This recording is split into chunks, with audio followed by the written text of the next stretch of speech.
I don't know what most white people in this country feel. I can only conclude what they feel from the state of their institution. Now, this is the evidence. You want me to make an act of faith, risking myself, my wife, my woman, my sister, my children, on some idealism which you assure me exists in America, which I have never seen.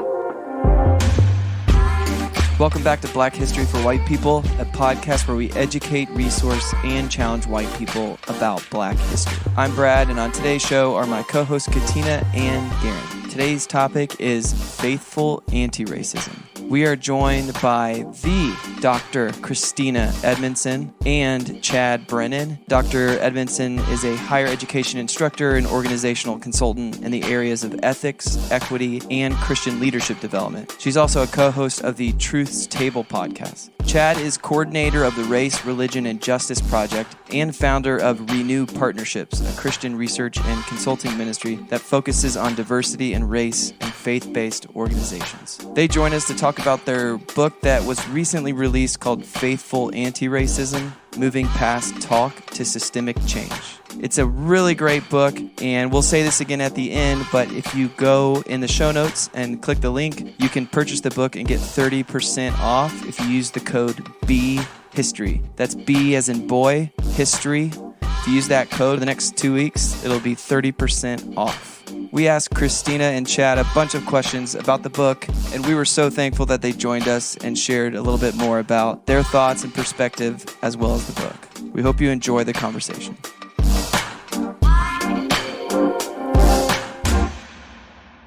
So today we have two very special guests, Dr. Christina Edmondson and Chad Brennan. They are the co-authors of a book that they've written called Faithful Antiracism.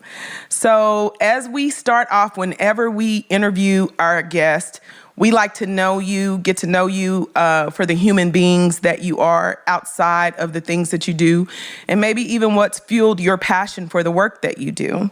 So I would like to say welcome. Thank you so much for coming. But also, I would like to know who is Christina Edmondson, and then who is Chad Brennan? All right. That's a question right there. Yeah.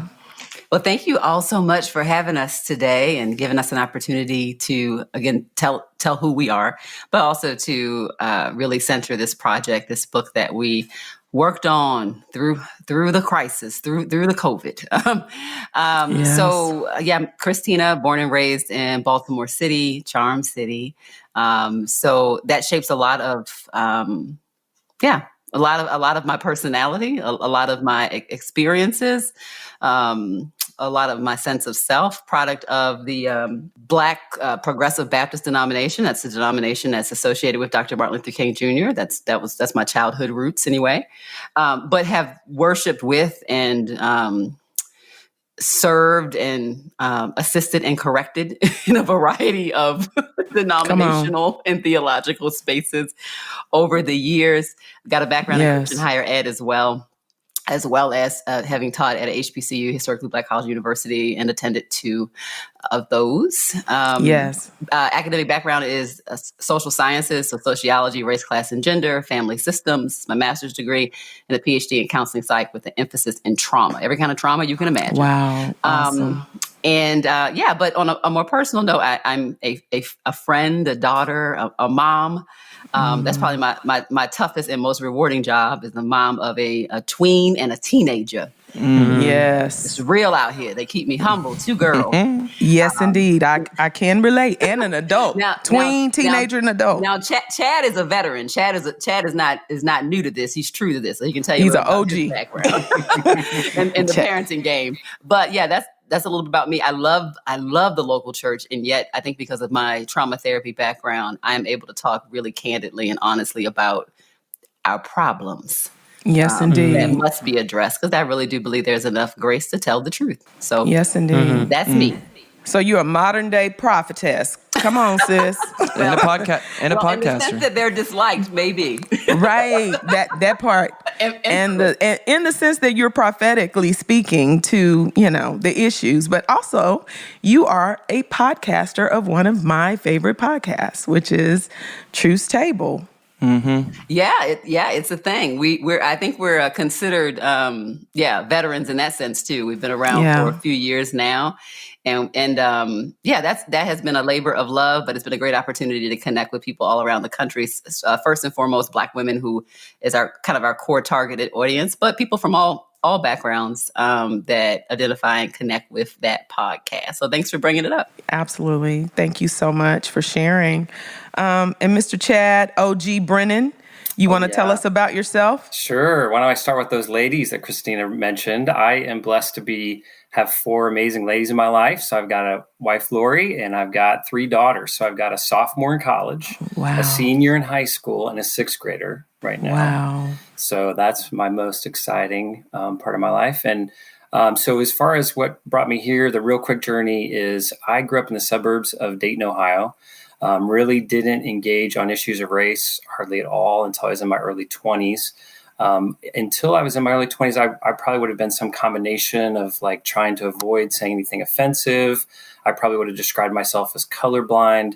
In many ways, I was kind of cynical towards descriptions of systemic racism in society. So I would have in many ways been a person who would probably push back on a lot of the work that we do now, which actually... I wish that wasn't my story, but I'm thankful because that gives me empathy and also understanding. So as we do training around the country and write and do various things, there's very few questions or pushback that we get that I can't go, okay, yeah, I get it. I've been there and I can relate to that. So after that phase, I went into ministry for 9 years. I served in the Middle East, Queens, New York, and then in Columbus, Ohio for a couple of years. And it was when I was living, my wife and I were living in Queens, New York, that's really where issues of race in the United States really began to become front and center for me.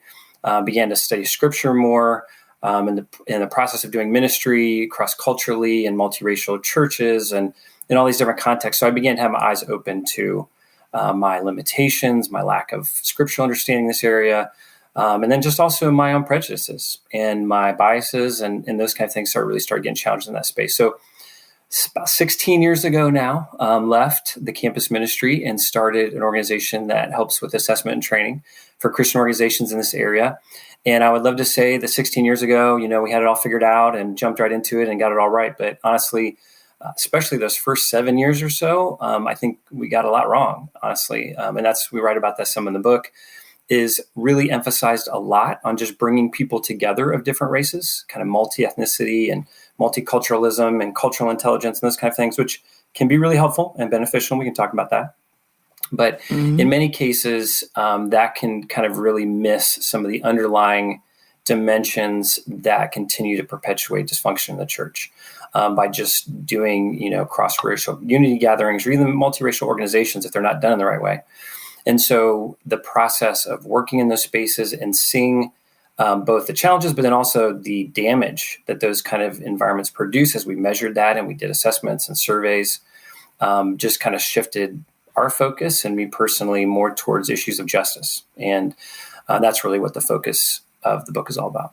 Hey, awesome. I want to jump in before you start getting some good questions from these two, but as someone who is kind of hearing you guys talk and even knowing the name of the book, and maybe you just talked a little bit about stuff, but like, why I'm imagining some of our listeners are like, why do we need to talk about this stuff? Why is that important? So like for you guys, for both of you, like why talk about this? Why learn so much? Why eventually write a book about it? Like what's y'all's reasons for kind of getting into the space? Oh, well, I'm Black. Well, there's that. And I would say even more so than that, because everybody who's Black is not a social scientist, right? But on a very personal level, I have Black children. I have Black daughters. Mm-hmm. And the biases that people hold, when you combine that with power that they might have, social power, impacts laws and stereotypes. Mm-hmm. It impacts their reality, impacts their safety. Yes. It impacts their sense of self. So on a personal level, as a mom, I really care about my children. But I also think because of my faith convictions, we really are called, as a Christian, I'm called to love my neighbor. Now, I don't think you can love anybody that you don't know. You can imagine a spouse, a spouse being asked basic questions about their spouse and not getting it right. Like, what's your wife's favorite color? Where did they grow up? Oh, I don't know. I don't remember. We might start questioning, do you really love your wife? Do you know your wife? Right. And likewise, it's really impossible for us to even step up to the plate to begin thinking about that calling to love others without understanding or wanting to understand or know who they are. And that also means understanding the uncomfortable truths and the way that our own stories, our own backgrounds, our own cultural groups interrelate with other people as well. And that's when it gets, I think, anxiety provoking, but still necessary because love can be quite uncomfortable. The calling that we have to love our neighbor. So I think my faith conviction, certainly on a personal level, and also I've always been just interested in understanding people. My academic background, as I mentioned, it's largely in the social sciences, starting off broad, sociology, and then kind of funneling down into psychology. And I don't think there's anything on the planet more interesting than people. And there are amazing things on this planet. There are very interesting things on this planet. But I just feel like people are right at the top of that list. Wow. We are complex, complicated. Amen. And individually we are, but also our relationships with each other. So I think the nerd in me is fascinated by that as well. So those are the three things I would say off the top of my head. How about you, Chad? When I first began to see the value in really focusing on cross-racial dynamics, and initially for me, that was conversations about multi-ethnicity and multiculturalism, like I mentioned.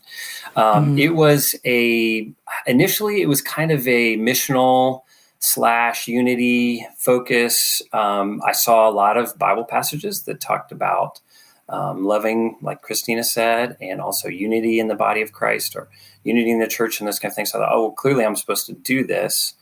But then the more that I stepped into that, I realized the complexities of what really does keep us divided. And then the more that I began to do that work, the more I began to see the dysfunction in the church and how that hurts us personally and also in our institutions. And then it just became a passion because I see just the incredible pain and suffering and hurt and loss that results as a result of this, both in U.S. Christianity and also our society. Thank you. Both of y'all's answers, that was rich. Thank you both for sharing. So I'm going to go ahead and get a few of my questions out of the way, and I'm going to turn it over to Garen. So a couple of things for me, and I'll just go ahead and throw both of them, or two or three out there, and you guys can just take it away. One, we have a really diverse audience. And so while the podcast is called Black History for White People, and we three are Christians, we get a lot of people who would consider themselves anti-racist or beginning to do the work or in different stages of the work and may not be a Christian. So we hear a lot of times from our more liberal listeners, stop talking about religion. Why are you always talking about religion? And I always push back and say, you can't talk about Black people, the diaspora, period, but you can't talk about Black people in America without talking about how faith is interwoven. So, and then from Christians, we get, why are you always talking about race?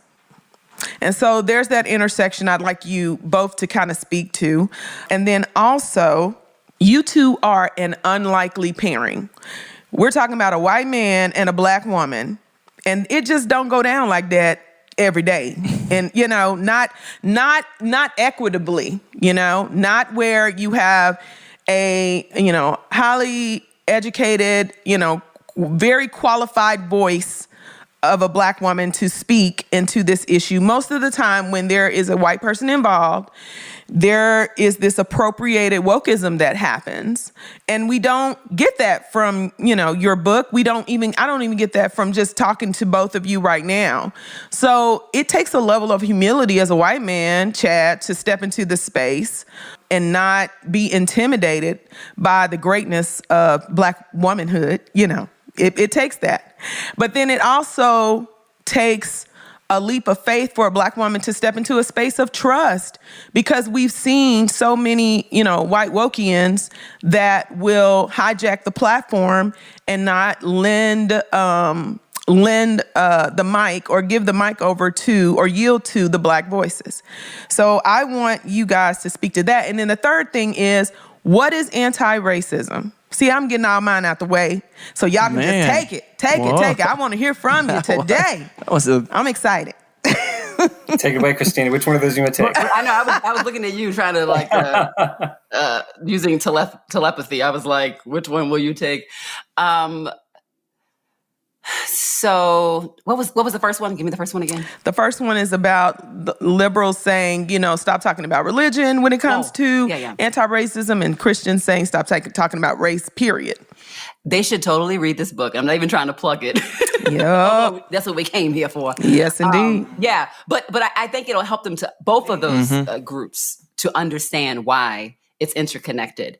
So the American story, the story of the founding of the United States has right at its epicenter this relationship between race and the development of race and racialization and religion. And so it's hard to have a conversation about America, about equity, about what is race. There was a time period, if we're looking at even the 1700s, where Christian and white began to be used interchangeably. Yes. In major documents. And so those, now that might seem odd to people, but those things were very, very interconnected. Problematically so. And so I think that it's hard for us to have a conversation. Racism, I would make the case, requires lots of different conditions for it to persist. There are a lot of people who probably are like, why are we talking about this topic? They're like, oh, I like all the people, just treat everybody the same. That would be their argument. But racism has to have these kind of pillars around it to keep propping it up. And I would give you a theological reason why I think that is, because it goes against kind of human design, like God's design for people, right? So it needs these forces to keep it propped up. And one of those forces is that it needs moral complicity. It needs moral justification. And one of the best places to go to get that is religion. And so it came in really handy in the 1600s and 1700s and 1800s and 1900s. And if you look on Twitter today, to have religious figures blatantly maybe advocating for segregationist practices, making theological justifications for enslavement, or telling people they really shouldn't care about racism today. Good Christians don't do that. Like that's been baked into the story. So I would say for the people that are like, the Christians who are saying, let's not talk about race, and for the progressives who, for example, may not be Christians, but they may be progressive Christians who would say, why are you talking about religion so much? That those things are deeply interconnected in this American narrative. And that's the context that we're talking about race in. So I knocked out one of those. Chad, go on, take one of the other two. I got to give you guys a shout out first before I move on to the next thing. So in preparation for this, I had a chance to listen to a few of your previous podcasts, and they're fantastic. I was super impressed. And so for somebody who may be questioning the integration, so in the book, we focus on how whenever you look at racism in the United States, you almost always see three things at work: economic forces, political forces, and religious forces. And so if you take any incident and just say, how are economics in play, how are politics in play, and how is religion in play? And so I think it's just fantastic, the work you guys are doing. And I just listened to The Cost of Racism, fantastic. And then also, I can't remember what you titled, but The Rise of the Religious Right, is that right? Is that the one? Yeah. Yeah, that one right there, man. That's really, really helpful context for anybody who would say, why do I need to talk about religion? Because it's been such an incredibly powerful force in terms of racism in the United States. So how about if I answer the one about how we have this awesome combination, unusual combination? Yes. Okay, I'll go for that. So I'm super blessed to have had some really great relationships with African-American women for the last 2 decades. Come on, Chad. So it has been incredibly enriching in my life. Dr. Brenda Salter McNeil has been a mentor for probably well over 10 years now, and has just been incredibly encouraging with our work, and just has had some really key words of blessing and also instruction and even challenge at key moments in my life. And then there's a co-trainer that we've been working together for over 20 years, Michaela Gregory. We went to college together, and then we got into this work. And so she and I often travel around the country and co-lead trainings together. And man, I've just learned so much in our time doing that. It's been incredible. So I have both experientially and then also obviously learned a lot from many other African-American women around the country that I've not had the chance to build a relationship with. But it was just super fun when I met Christina about 3 years ago now. So we met at a joint meeting of other leaders who are working in the space, obviously super impressed and had known of her and her work. And I also enjoyed Truth Table. And so it was just fun. And it was really encouraging when she said yes to partnering on this project, and it hasn't been the least bit disappointing. That is so awesome to hear. And thank you so much for listening to our podcast. And, I'm glad that it is encouraging to you, especially since you guys have a whole book out. It just, and you're doing the work and speaking and giving language to the whole concept of anti-racism and what it means to be a true anti-racist. But what is an anti-racist? What is anti-racism? Yeah, so we made a decision to knowing that this would cause some people to cringe if we titled this book "Faithful Anti-Racism." And I had been teaching a course already with that title. I've mentored a number of pastors and organizational leaders. And so in that leadership development cohort, I'd been using this language of faithful anti-racism. And so we debated, like, would we use this? We could probably find other names of this book. And we know that at this point, I would say that people have been so deeply socialized, and I would even use the language propagandized, to have a knee-jerk reaction to the word anti-racism. But I still wanted to push into it. So most people are thinking about anti-racism from the last 5 to 10 years. They're probably thinking about some contemporary figures, some social science, but also historians like Ibram X. Kendi, for example, probably comes to mind for some people. And they are thinking largely of a academic, but also kind of pop culture, like it's made it into the pop culture vernacular, this concept. And they're associating it with someone like Kendi, for example, when they are thinking about anti-racism. When I use the language of anti-racism, someone with a social science background, I'm actually knocking on some doors that existed from a really long time ago. So as long as you have had race and racialization, you have had people who have resisted that concept. And you've had people like abolitionists. And so the abolitionism tradition is really, I think, is the origin story of anti-racism. Yes. And that goes back hundreds of years. And in that, we are able to draw on Mariah Stewart and Frederick Douglass, and in more contemporary context in the last 100 years, Ida B. Wells, for example, Fannie Lou Hamer, et cetera. Yes. And that's happening way before the last 10 or 5 years, right? So anti-racism really is an acknowledgement. There's some presuppositions in there. There's an acknowledgement that the context that we are in is racist. And now when people hear that, they kind of get in their feelings. But let me just explain it simply, that there's a race-based bias, that your racial group warrants you or affords you or gives you particular access points or deprives you of those. And that racialization was necessary in order to have a race-based chattel slavery system, which lasted for well over 200 years in the United States, because we needed to quickly identify the people, the group that would be at the bottom of that system. The work of people like Charles Darwin was also really informative in helping to shape this kind of categorization of race. And so that's what race was about, starting from the 1600s, that it's not just, we're not talking about cultural designations. We're talking about race kind of categorization for the purpose of stratification. So categorizing people, not just to say, oh, this is interesting to learn about them, but to initially explicitly stratify them. And I would make the case still today to implicitly stratify them. And we can see that amongst a variety of data points where we see racial disparity in place. And so anti-racists believe in resisting that. They would say that exists. Now, some people would say that doesn't exist. So if you don't think that exists, then obviously you can't be an anti-racist because you don't agree on the bottom fundamental presupposition that racism is a thing. Okay, correct. But anti-racists would say, and this would borrow from Kendi's language, which I think is helpful, that it's not good enough to say I'm not a racist. Right. Because that's kind of in the water.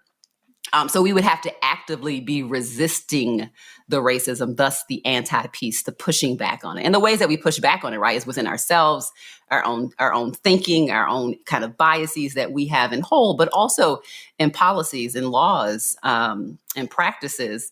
And so we have to engage enough to have an awareness to understand the way that racism is working itself out in our society today. So that's a long answer, but I wanted to at least give some context to the people. So I want to first just say that I loved your book and would recommend it as highly as possible to the audience. Like, I think it will probably actually be my number one, like, give this book to, like, a starter book for somebody, particularly somebody who's coming from a Christian or, Christian-esque, Christendom, American, Christian, like Christian tangent background. To get them to get them into the conversation and to get them started. I think it was just a great resource. So thank you for it. One of the things I want to kind of talk about here is just how, for me, I struggle with just looking around, and you talked about how Christians on surveys and survey research that you guys conducted gave answers to some of the questions that weren't just not an improvement from non-Christians or people who are coming from a non-Christian background, but we're actually worse. We're actually more racially problematic. And for me as a Christian, and I think for our listeners who are coming from a Christian background, there's this disconnect between what I see in the Bible that seems so obvious and Christianity in America when I look around and see it. And so for that, I just picked out 3 passages I'm going to read real quick that I think if conservatives knew that these were in the Bible, they'd probably try to get the Bible banned from schools these days with all these book bans, because this would get accused of being CRT. But God says, "Woe to those who make unjust laws, to those who issue oppressive decrees, to deprive the poor of their rights, and withhold justice from the oppressed of my people, making widows their prey and robbing the fatherless. The oppressor will come to an end, and destruction will cease. The aggressor will vanish from the land. In love, a throne will be established. In faithfulness, a man will sit on it, the one from the house of the David, one who, in judging, seeks justice and speeds the cause of righteousness. Learn to do right, seek justice, defend the oppressed, take up the cause of the fatherless, plead the case of the widow." And then I see that everywhere in the Bible. This is not just, like, I one time compiled 5 full Word document 10-point font pages of verses just like this. And then you look at Christianity in America right now, and a majority of it is doesn't reflect this. How did we get here? All right, I'll take a stab at that one. One of the things I do enjoy about your podcast is the fact that you talk about issues outside of race. So I'm going to get to your question, but I just want to touch on the fact that any time that we as Christians ignore or neglect portions of Scripture, it's a combination of the world, the flesh, and the devil, right? Like the 3 great adversaries of our souls. And so I think that if we look at this in any area of morality or ethics, we're going to see Christians will have a tendency to downplay parts of Scripture that are really challenging them. It's why we need the Holy Spirit. It's why we need other Christians. It's why we need good preaching. It's why we need to study the Scripture for ourselves. So I don't think it's unique to racism or injustice or social justice in the sense that it's different, but I do think that it is very unique in the United States, kind of going back to what Christina said about kind of the mental scaffolding that we have to produce as white people in order to justify systemic oppression and injustice, that we've inherited 400 years of religious, social justification for oppression and creating systems that give us advantage.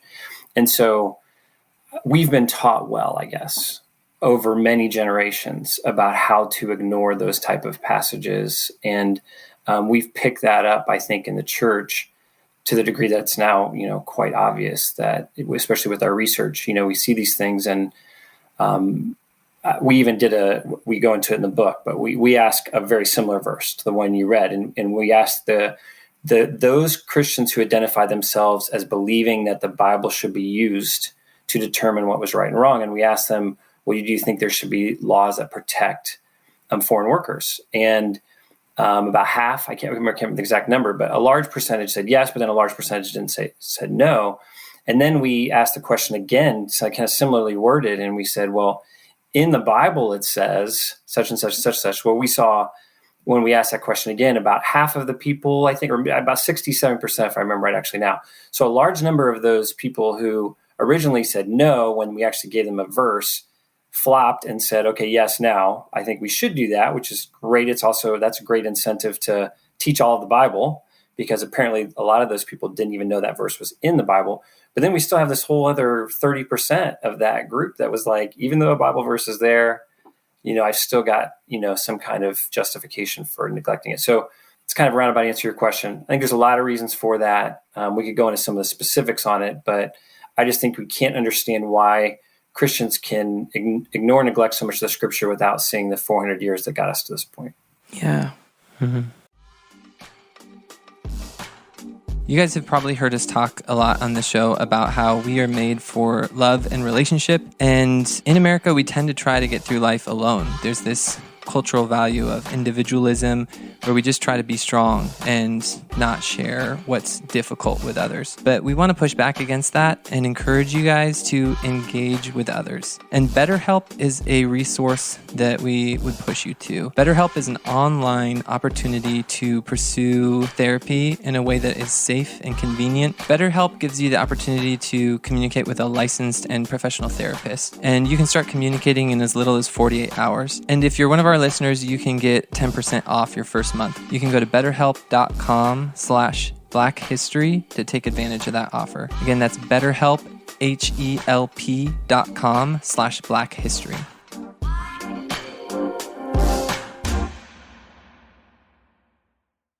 So in Faithful Antiracism, y'all describe magical thinking. Can you define what magical thinking is and how it doesn't work to create change?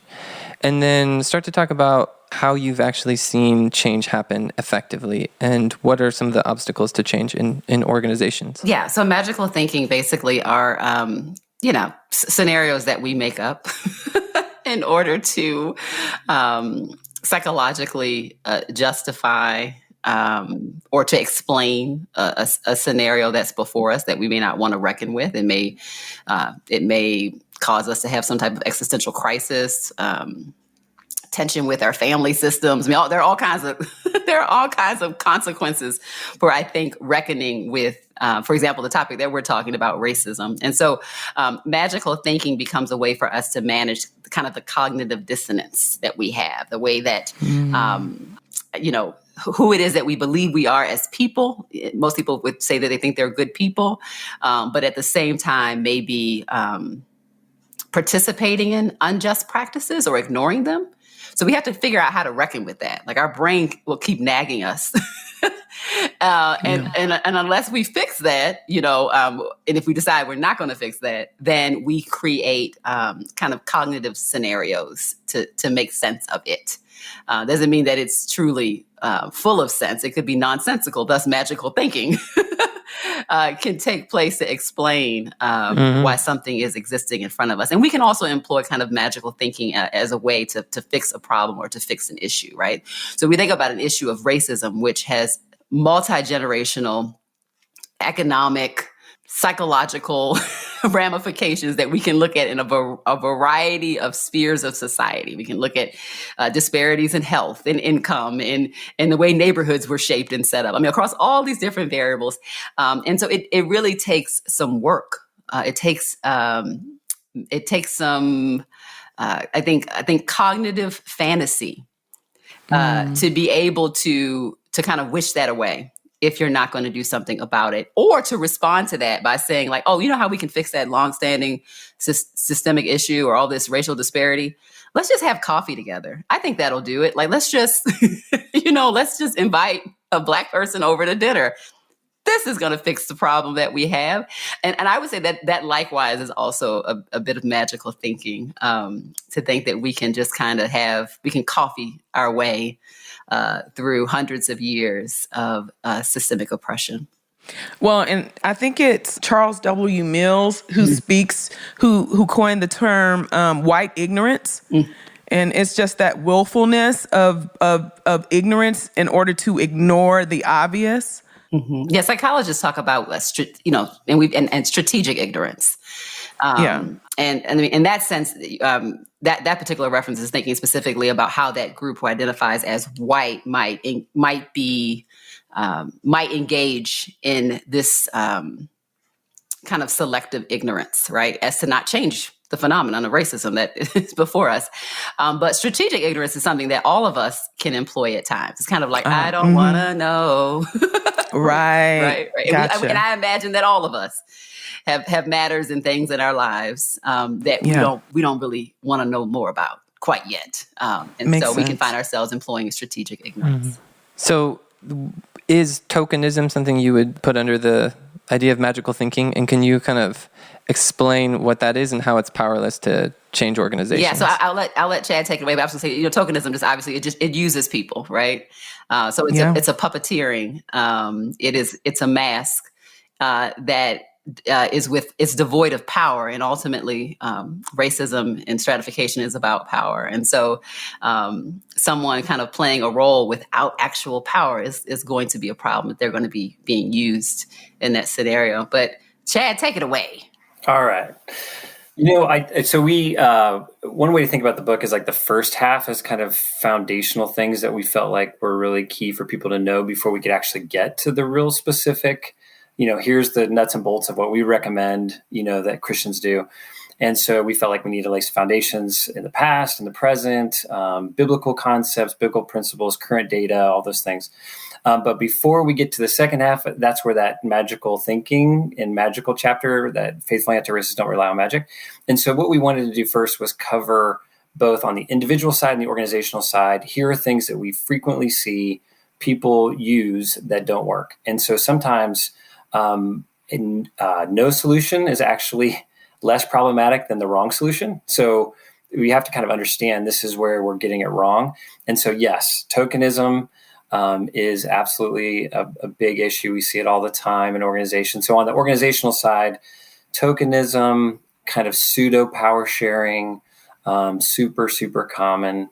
A couple other magical things that we see all the time too is training programs that are going to, fix everything. And then those have all kinds of problematic elements to them. They can be great. Christina and I lead them all the time, but training problems can be really problematic if we think they're going to do too much.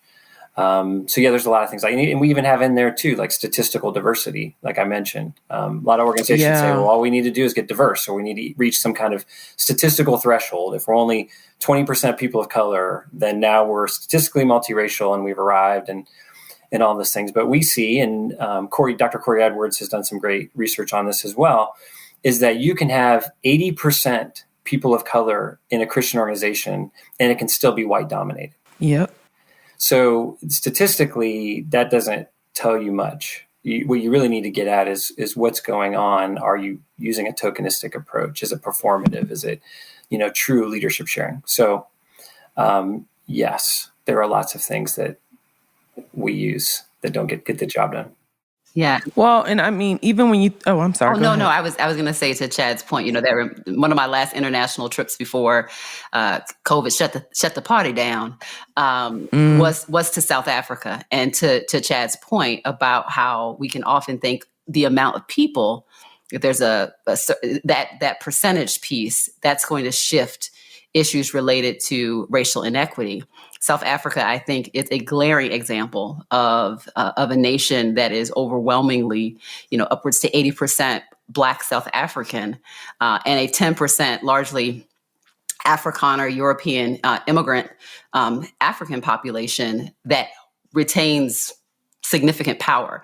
And even with a Black African government, the the economic system of South Africa is largely in the hands of white Africans. And so I think that oftentimes we think, if we can get the picture to look a certain way, if the picture looks inclusive, that means that we have properly dealt with this matter of power and equity. And oftentimes we have not. That's the uncomfortable part. Mm-hmm. And I think you guys talk about how that can even be counterproductive, because then it leaves the leadership feeling like they've done something when really they haven't. And we also go quickly. We also go into two really important concepts there too: assimilation and code switching.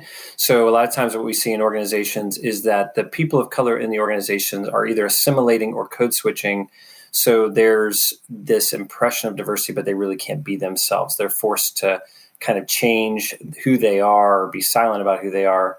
So there really isn't diversity in the organization. It's just superficial diversity. So I don't want you to necessarily reveal all your trade secrets here, but when you're doing a workshop, or like what's the solution then? Like, where do you go from there if you don't want the magical thinking but want to create real change? And some of our listeners, presumably, actually, I know that some of them lead organizations. So how do they start to create true change? Yeah. One thing I'll throw out quickly is that, people have to have enough emotional maturity to start to do this work. That doesn't mean that we're going to wait for everybody to catch up.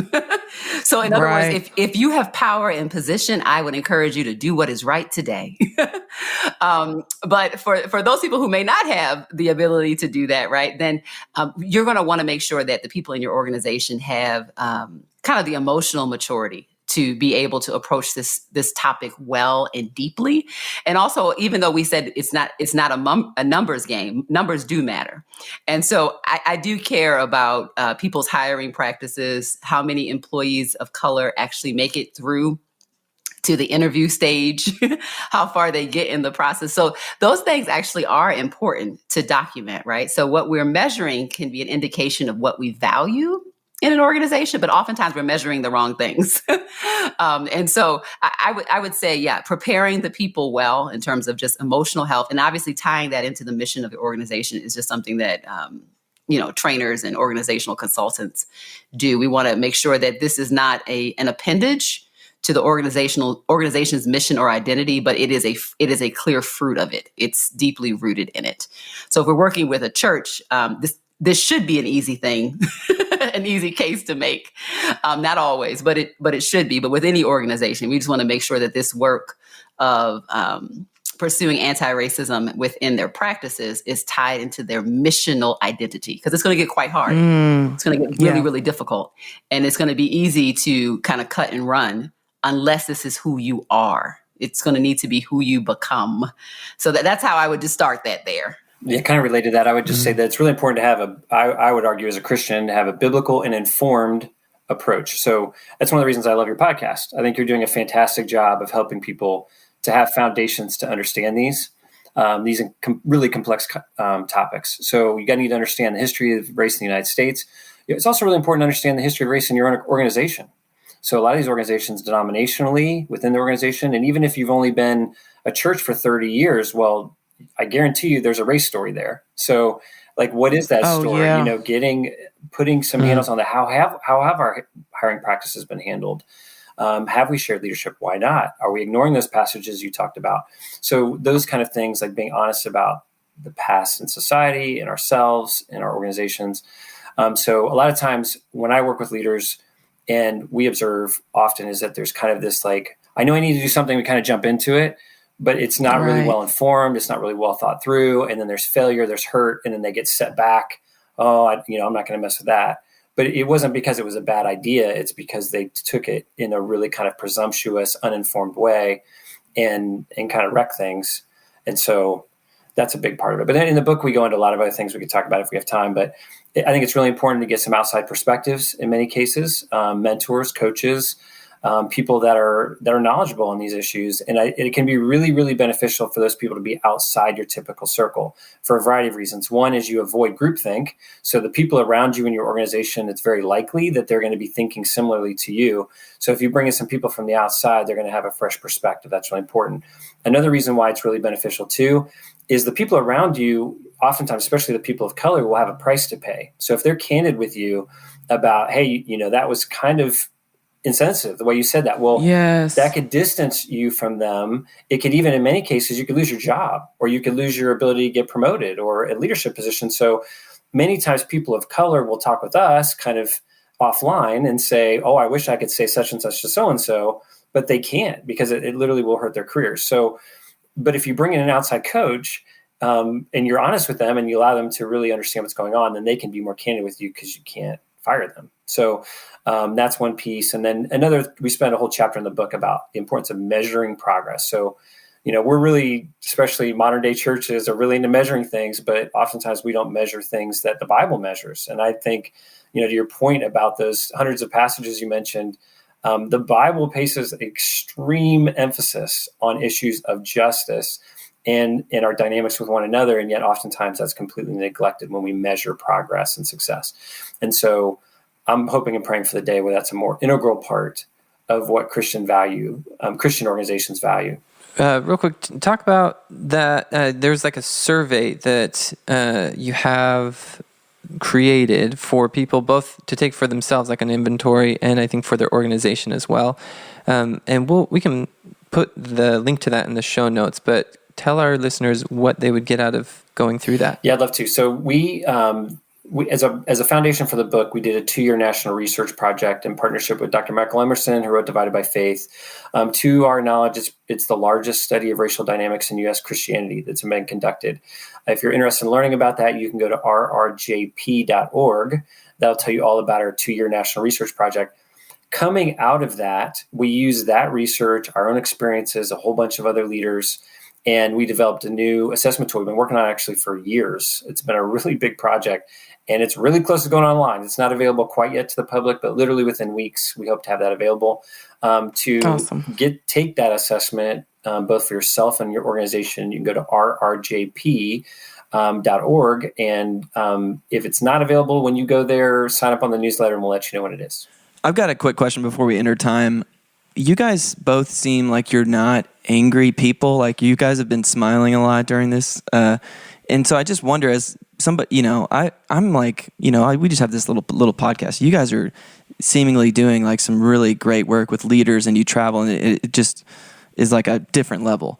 So I'm assuming you run into some opposition and some like disappointment, but maybe from a high 10,000 foot view, like, how do you guys not just give up and just get so mad and just want to like throw in the towel? And like, I don't know, it's difficult. I run into opposition in my little tiny world, and I'm like, I get so disappointed. But how do you guys, how do you stay healthy? Well, I hope I'm healthy. Lord help me. I hope I am. So, a couple of things, and I think that's a fair and it's a really, really good question. I don't necessarily think that anger is an issue. I think that there are times when we're not angry enough, and we're not angry about the right thing. So I think so. My sense of kind of being angry at injustice, kind of hopefully, is a righteous indignation, right? But oftentimes, what's underneath anger is kind of one of those like second tier emotions. Typically, what's underneath it usually is great disappointment. It could be fear. It could be the sense of being let down. And I think I try to get to what is underneath my anger, so that anger doesn't necessarily run me. Right, that I can experience it, I can process it, but it's not dragging me all around. And again, that requires, I think, some intentional work, kind of looking within to do that. The other thing I would say is that the reason why I do this work, and I laid out that early on with the kind of initial questions. I think in order to have stamina in this work, and obviously we are people of faith, we are Christians, it's going to have to be undergirded by love. Now, I know that sounds like, that may sound like a tree hugging good time for some people that are listening, but I mean, it has to be at the root of this. Because if it's fear only lasts for so long, and then it eats you up. And again, it oftentimes is a foundational emotion, but then it can turn into anger. But love, I think, fuels the type of imagination as well as truth telling. So love fuels an imagination that this could actually look different than it does. This could look different than it does, but it also lets you tell the truth about it really is jacked up. Like as I look at both the sociological data, as I look at what we're seeing, as we're seeing just throughout the states on this issue, it does not look encouraging. It looks troubling and disturbing. And yet love, I think, fuels me to have kind of this, what I would call a holy imagination of the possibilities of what could be or what can be. And then also love fuels us to have something called courage. And you cannot do this work without courage. Right now, there are, I imagine, countless pulpits in the United States of Christian churches where you have leaders who have yet to say January 6th was a problem. Right. And it is because of a lack of courage. It's because of a lack of courage. Or maybe they don't know that it was a problem, but it was a problem. And so we have to be fueled by love, I think, to have the type of courage that calls us to show up and to say things that maybe people don't want to hear, but are necessary for our communal health and growth together. Yeah. And you mentioned love and fear. And one other that I kind of just was recently thinking about is shame, and how a lot of, on the left, shame is used as a way to push back against racism and evil, which shame, I think, can prevent negative behavior, but it can't actually inspire positive action. It can just like stop the bad. Yeah. But love. And I would make the case that you can't shame white supremacy. No. Mm-hmm. You can't do it. I mean, in the United States, we had slave blocks where children were stood before people and sold. Mm-hmm. You cannot shame white supremacy away. It is indeed shameless. Now, by that, I don't mean that white individuals cannot experience shame, but I mean this phenomenon of white supremacy. It's quite resilient. I mean, you have to remember what it endured. It endured the stacking of bodies on slave ships. It endured the genocide of indigenous people, internment camps for many groups, but specifically thinking about the Japanese in the country. If you could shame white supremacy, we would be good right now. We would be good right now. So, and also, I just don't think that's a way to win people. Again, this is a part of our faith, my faith conviction. And I would say Chad would agree that we, to use real Christian language, we wrestle principalities, we win people, and not the other way around.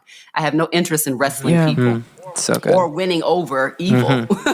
Instead, we're going to push back against the wicked and broken system, and we're going to try to win our neighbor, even the one who thinks that they're our enemy right now. Ultimately, I think God has the final say about that. That's so good. So as we wrap up, I'm going to land the plane with something I'd like you guys to speak to, because the bottom line, as we wait and as long as anti-racism has to exist, the oppressed, we are tired. We are exhausted. The fact that anti-racism is even a thing, the emotional, psychological, physical, sociological, economical toil that it's taken on a 400-plus year collective of people, while we wait, we weep, we wail and mourn, I'd like for you to just speak and encourage, because what we're seeing specifically in the church, as we're speaking as Christians, there's a tremendous fallout from racism that's really happening. It's really impact the church, and the church is losing a hold. We're seeing white people, young white people specifically, that are leaving white churches, evangelical churches, and because of their parents and their elders' hypocrisy and racism. And we're seeing young Black people leaving the faith. And when I say leaving the faith, I will put that in quotes because, there's so much nuance there. But we're seeing from deconstruction, which, some have tried to demonize that whole process, which I think that we should all be kind of engaging in deconstructing and challenging the elements of Christianity that we have that are man-made and not an extra biblical, and that uplift and uphold racism. But there's a shaking up that's happening and a great fallout that's happening. And for those of us who are BIPOC, we are weary.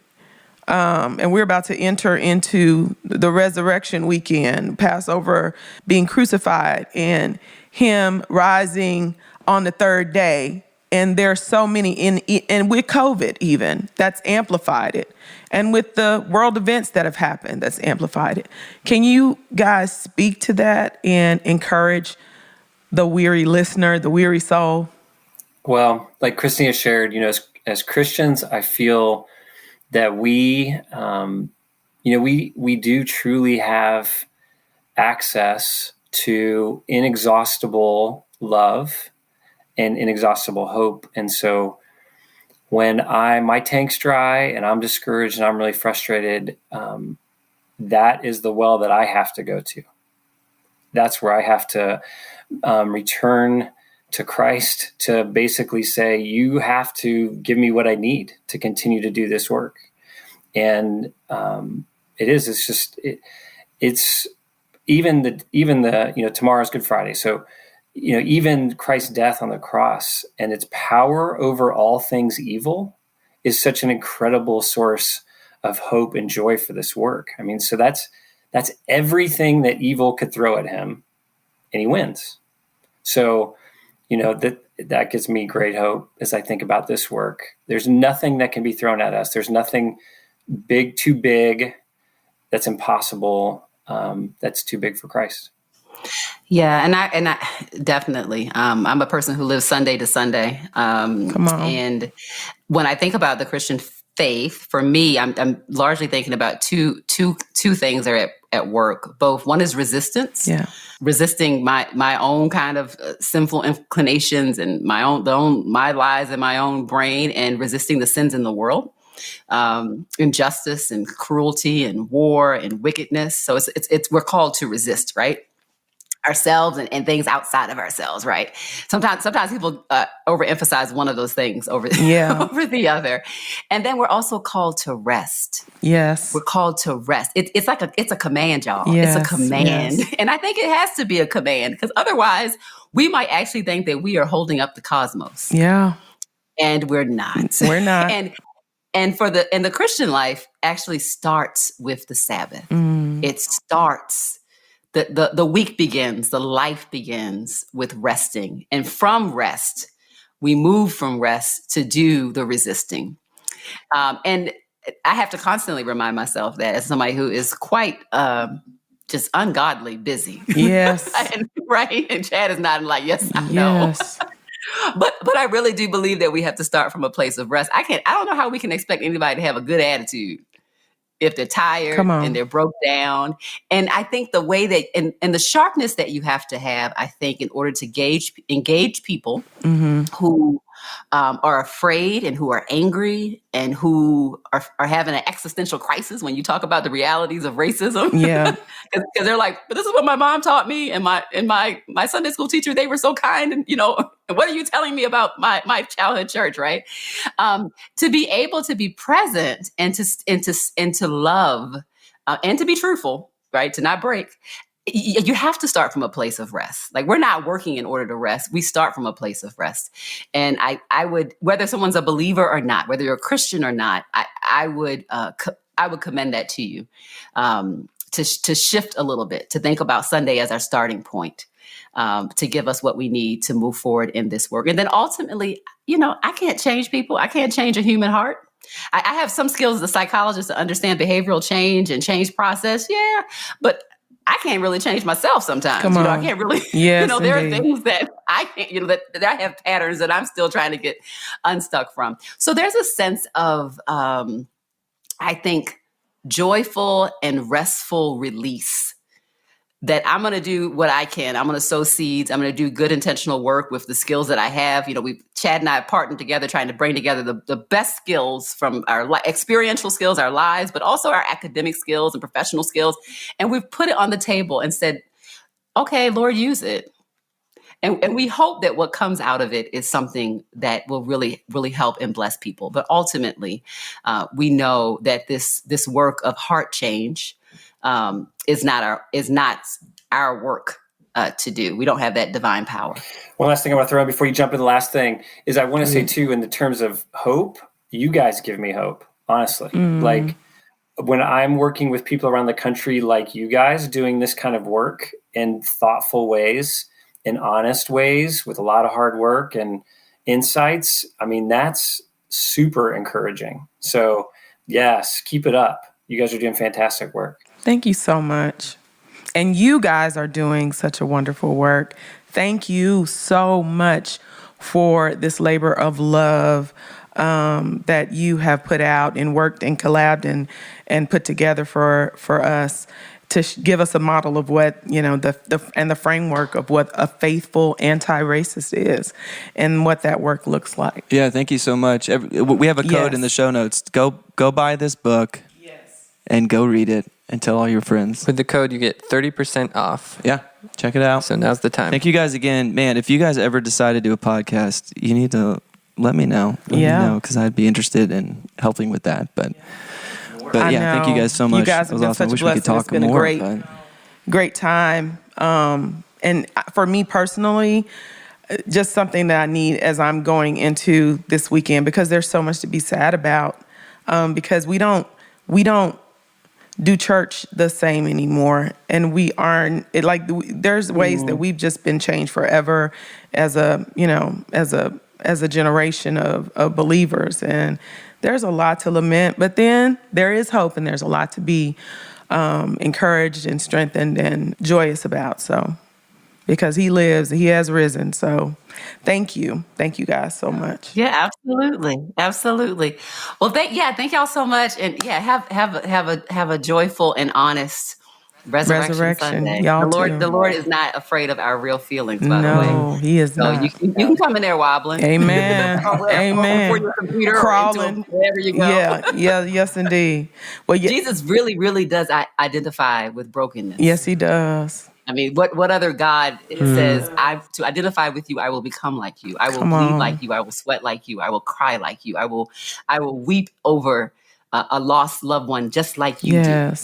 And that way, when Christ intercedes now as our great high priest, he really gets it. He really gets you. Yes. He really gets you. So anyway, good meeting y'all. Y'all too. Thank you so much. Y'all take care. Yeah. Bye-bye. Thank you so much, you guys.